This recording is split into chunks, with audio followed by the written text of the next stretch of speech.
Na Câmara dos Deputados, porque aquele processo, para que a população bem entenda, ele se biparte, ele tem duas fases.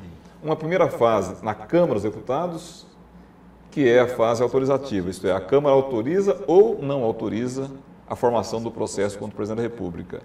Se a Câmara autoriza, o próximo passo é formar o processo, que é no Senado Federal. Então a Câmara autoriza, o Senado julga. E a Câmara, os deputados discutiram previamente, se esse processo de autorização, esse momento aqui, que dos 513 deputados, precisamos de pelo menos 342. Colocar mais ou menos assim, dois terços. 342 deputados, pelo menos, precisariam dar a autorização.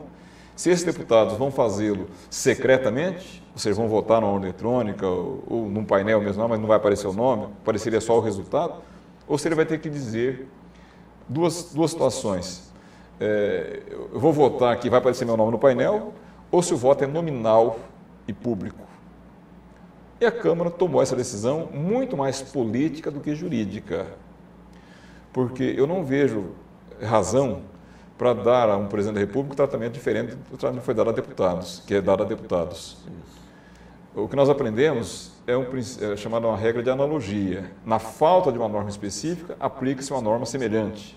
Mais ou menos uma alusão sobre a greve do funcionalismo público, mais ou menos assim. Exatamente.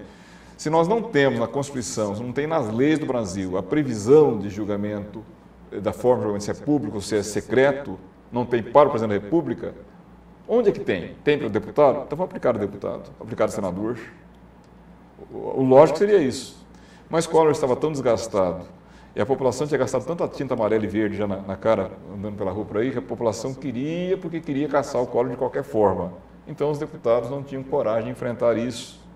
E os deputados decidiram que a votação não apenas seria pública, como seria nominal. Porém, doutor... Se você recorda bem, no dia 29 de setembro de 92, que foi aquela sessão, à noite, aliás, ela se estendeu para a noite, os deputados tinham que ir ao microfone, dizer o seu nome e partido, e sou contra ou a favor, pelo sim, pelo não. Quer dizer, sim, eu quero o impeachment, sim, eu não quero o impeachment. Era mais ou menos com essas palavras. E o sujeito ali, vendo que todas as TVs do mundo estão sobre ele, todas as pessoas que têm um pouco pensam um pouquinho, estavam querendo saber o resultado, estavam olhando para aqueles deputados. Era mais ou menos assim, torcendo por um gol do Brasil. Mais ou menos isso. E os deputados estavam com a bola no pé. Então, o deputado que fosse votar, ele tinha que ter uma coragem, eu chamo de coragem mesmo, mas muito grande, para votar contra. E mesmo assim houve votos contra. Sim. Né? A aprovação foi 400 e poucos votos, dentro de 513 houve 400 e poucos votos favoráveis. Agora um aspecto, doutor, que nós vamos assim, eu vou usar o tempo do senhor aqui, eu vou para o intervalo, volto, vou pedir para o senhor fique aqui, porque é importante que a sociedade entenda isso. O Congresso, o impeachment de Collor, foi o afastamento dele da presidência da República, não foi a cassação, né? Não. São dois momentos diferentes. Exatamente, também. É bom explicar porque o pessoal está pedindo impeachment para Marconi, pedindo impeachment para Dilma, pensando que vai tirá-la do governo ou tirá-la do governo. Essa palavra até não existe na Constituição brasileira, é uma palavra estrangeira, uma palavra inglesa, que nós traduzimos ela aqui mais ou menos como sendo uma suspensão. Seria o impedimento, seria uma proibição temporária de exercer o mandato. O impeachment equivale para o político, presidente da República, prefeito, governador, especialmente para esses, equivale a uma suspensão preventiva de um funcionário público que está sendo processado. O funcionário público está sendo acusado, digamos, de corrupção, de peculato, de um crime contra a administração pública, está sendo acusado, não foi condenado ainda, nem sei se vai ser condenado, mas muitas vezes acontece de precisar tirar ele do lugar, porque está atrapalhando as investigações ou poderá atrapalhar as investigações.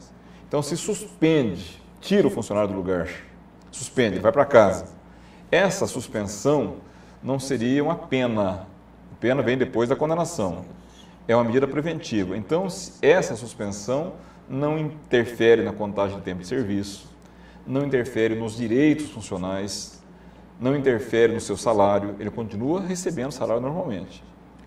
Aplicando esse modelo ao presidente da República, a mesma coisa. Em setembro de 92, À noite, a Câmara decidiu autorizar a formação de um processo contra o presidente da República. Então, no dia seguinte, o Senado já estava autorizado a informar o processo. A partir de instaurado o processo, o presidente da República está suspenso das suas funções, está proibido de exercer o mandato, mas não deixou de ser presidente da República ainda. Não foi cassado e destituído. Nos meses seguintes, outubro, novembro, houve toda aquela negociação, conversa, pressão, o Collor renuncia, não renuncia, vai, não vem, vem, enfim. Até que no finalzinho, se eu não me engano também, dia 29 de dezembro de 92, parece que foi exatamente 3 meses de prazo, foi essa duração. Naquela manhã de dia 29 de dezembro de 92, o Senado se reuniu para julgar o presidente da República. Ali, naquele momento, se as pessoas se lembram, havia 81 senadores presentes, que é o conjunto do Senado Federal, mas a sessão, naquele momento, é presidida pelo presidente do Supremo Tribunal Federal. É um momento singular na história do país. Exato. Por quê? A mais alta casa política do país se reúne para julgar a mais alta autoridade do país, o presidente da República, sob a presidência da mais alta autoridade judiciária do país, que é o presidente do Supremo Tribunal Federal. E quando o Senado começou o julgamento ali, só para concluir essa historiazinha rápida aqui, começou o julgamento, que até no dia anterior todo mundo falava, o Collor vai renunciar, porque era comum na época, Exato. As pessoas renunciar para fugir da cassação. Perda dos direitos políticos. Como ele não renunciou, o Senado começou o julgamento, por volta das 10 da manhã mais ou menos, chega lá um emissário do Collor e apresenta a carta de renúncia, que provocou um susto, ou seja, aquela situação que não tem previsão, nunca aconteceu antes, se nunca aconteceu, ninguém tinha pensado nisso, mas aconteceu ali. O que faz? O Senado suspendeu a sessão para decidir o que fazer com isto. Já começamos o julgamento e agora o homem vem e renuncia. Né? Ou seja, não tem corpo, não tem crime. Exatamente. O Senado decidiu que a renúncia do Collor não matava o processo que estava em andamento, o que é um atentado ao bom senso. Ora, o Senado não tem poder de decretar prisão, o Senado tem poder de cassar o mandato. Como é que caça o mandato de alguém que já renunciou? É aquela velha história, né? Se não tem um corpo, não tem um crime. Se o presidente renunciou, ele já não é mais o presidente. O Senado não poderia legislar naquela casa. Morreu o processo ali, naquele instante ali. Agora, doutor, sobre essa questão, eu vou fazer uma pergunta, queria que o senhor respondesse um minuto para a gente ir para o intervalo. Essa resposta imediata às consequências que podem trazer. Por exemplo, transformar crime de corrupção em crime hediondo, que é inafiançável, que é isso, que é aquilo. Será que eles pensaram no amanhã? Não pensaram. E o pior é quando se aprovou a proposta do senador Pedro Taques, era a corrupção. O senador Álvaro Dias já propôs também o peculato e o excesso de exação, que é cobrar tributos muito caros das pessoas, Exato. Exigir mais que as pessoas têm que pagar. Esse crime chamado excesso de exação, o funcionário cobra mais imposto que as pessoas têm que pagar, mas não cobra para ele, não. Ele cobra para os cofres públicos mesmo. Ele está trabalhando em prol do poder público. Né? É considerado crime também. Entrou no rol dos crimes. Melhor dizendo. De Renan Calheiros aí, de transformar em crime. Entraria no rol dos crimes por uma proposta do senador Álvaro Dias. E o senador Sarney também propôs uma figura, no mínimo, que os penalistas devem estar se perguntando como é que funciona isso. Né? Que um homicídio simples, mais qualificado, ele disse. Simples, mais qualificado. Um paradoxo. Um paradoxo, porque são duas modalidades, são duas situações diferentes. Que um homicídio simples, mais qualificado, seja considerado crime também. Qualificado é quando ali existem requisitos, né, que provem a intenção, o dolo, essas coisas todas. Aí fala sobre simples e é a mesma coisa qualificado. O homicídio não tem jeito de ser simples e qualificado ao mesmo tempo. Ou ele é simples ou é qualificado. Exatamente. Tem outras figuras aí que são detalhes. Por isso que eu me preocupo muito quando assuntos desses diversos matizes, dessas amplitudes, dessa complexidade, é discutido ou sem ser discutido no momento de clamor público. Esse grito das ruas, a população não tem obrigação de saber esses detalhes que nós estamos discutindo aqui. Mas está aplaudindo. Claro, porque aplaude enquanto é para os outros. As mesmas pessoas que estão aplaudindo, na hora que acontecer em casa, consigo próprio, com a sua família, vai lamentar as consequências, poderá lamentar, não vou dizer que vai lamentar, não é que eu esteja contra essa rotulação desses crimes. Sim, não mas tem que ter bom senso. Eu estou dizendo que tem casos e casos. Exatamente. À medida que se começa a incluir tudo no rol dos crimes hediondos, perde o sentido. É como, para a gente ir para o intervalo, um exemplo parecido. Na lei do Ficha Limpa fala sobre crimes ambientais. Então, tanto uma pessoa que arranca uma grama, como quem devasta uma floresta... Matar um pardal ou matar todos os jacarés do Pantanal? Está no mesmo rol ali de crimes contra o meio ambiente, como outros, assim, o Ficha Suja, né, que previa isso. Então, ou seja, não se pensou no amanhã e no que... Aí vai parar no Supremo. São decisões que levam em conta, digamos, a opinião pública, que às vezes é muito mais opinião publicada do que opinião pública. Né? Noticiosa, né? Aquela coisa que vai de pacotão, sem analisar os detalhes. A lei da ficha limpa é um bom exemplo. Quando se analisa a lei da ficha limpa... Vamos falar isso depois do intervalo, doutor? Vamos. Porque nós vamos até aproveitar esse programa e colocar ele no Jornal Argumento, porque é uma aula. Não é um programa, não é uma entrevista, é uma aula. Vamos falar sobre essa questão depois do intervalo, abusar do tempo do senhor, tomar o almoço do senhor, né? Já que tomaram tantas coisas, né? Estou precisando fazer regime. Já tiraram ali o terno, já tiraram o vale refeição, então as pessoas não sabem disso, né? Debatendo o dia seguinte, né? Como The after. The after, né? Como nos Estados Unidos, né? Falava que o mundo ia acabar em 2012, né, doutor Ari? Não acabou em 2012, mas parece que para os políticos e as classes aí, os poderes, está acabando em 2013. Doutor, aqui em Goiás, o governador anunciou ontem o passe livre para o estudante. Porém, a criança ela não pode ter mais do que 3 ou 4 faltas. A criança não pode ser reprovada e o benefício atende apenas a famílias que têm renda de até 3 salários mínimos e vale por um semestre, para que pode ser renovado ou não. Então, ou seja, doutor, a notícia da informação, né? Esse é o grande tema. E aí Renan Calheiros anuncia passe livre no Brasil inteiro.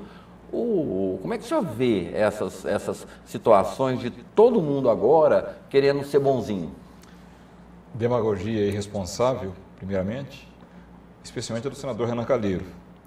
O Poder Executivo até que é diferente um pouquinho. O Senado Federal, primeiro que não tem essa atribuição, não tem esse poder. Promete algo que outra pessoa deveria cumprir. Seria como fazer promessas, se as coisas certas, você vai para a Trindade a pé para mim, viu? Certo. Aí era certo. Essa então do senador Renan Calheiros... Veja bem, eu sempre deixei claro aqui, não ser contra nenhuma medida que venha proteger pessoas menos favorecidas, os pobres. Mas tem que ser verdadeiro, né? Tem que ser verdadeiro, claro. Eu não sou contra isso. Né? Nós discutimos outro dia a questão do Minha Casa, Minha Vida Melhor. Isso, né? O cartão. Enfim, eu não sou contra essas medidas, de forma alguma, desde que ela venha para atender pessoas que realmente necessitem. Mas não existe mágica. O transporte coletivo no Brasil é exercido por empresas privadas, não é de empresas do governo. Tem uma aqui, que é até mais do governo, mas ela vive dando prejuízo. Exato. A única que opera no setor. Se nós vivemos num país capitalista, que protege a livre iniciativa, que estimula, que depende da livre iniciativa, que depende do empresariado, as coisas não são de graça. Aliás, nem num país comunista, nem num país socialista, as coisas são de graça. Tudo tem um preço. Se dá a passagem de ônibus de graça para quem usa, significa que quem não usa está pagando por isso. Exatamente. Não há mágica. No tocante ao âmbito estadual, essa proposta do passe livre para estudantes não chega a ser uma novidade. Nós já tivemos isso em outros lugares. No Paraná já teve, não sei se tem antes que eu deixei o Paraná, mas tinha na minha época de estudante em Londrina. Eu me lembro que o Paraná tinha isso. Algumas cidades do Brasil têm isso. Até porque o transporte coletivo é, de fato, uma atribuição local, não é do Estado, ela é dos municípios. De modo que, às vezes, a proposta do governador não teria grande alcance, porque dependeria de fazer acordo com os prefeitos, convencer os prefeitos a adotar isso. Agora, quando o governo dá alguma coisa para estudantes, de fato, ele amarra de alguma forma. Eu faço uma comparação com as bolsas de estudo fornecidas pela OVG. Os estudantes também têm que, desculpa o termo, têm que piar fino a expressão. Né?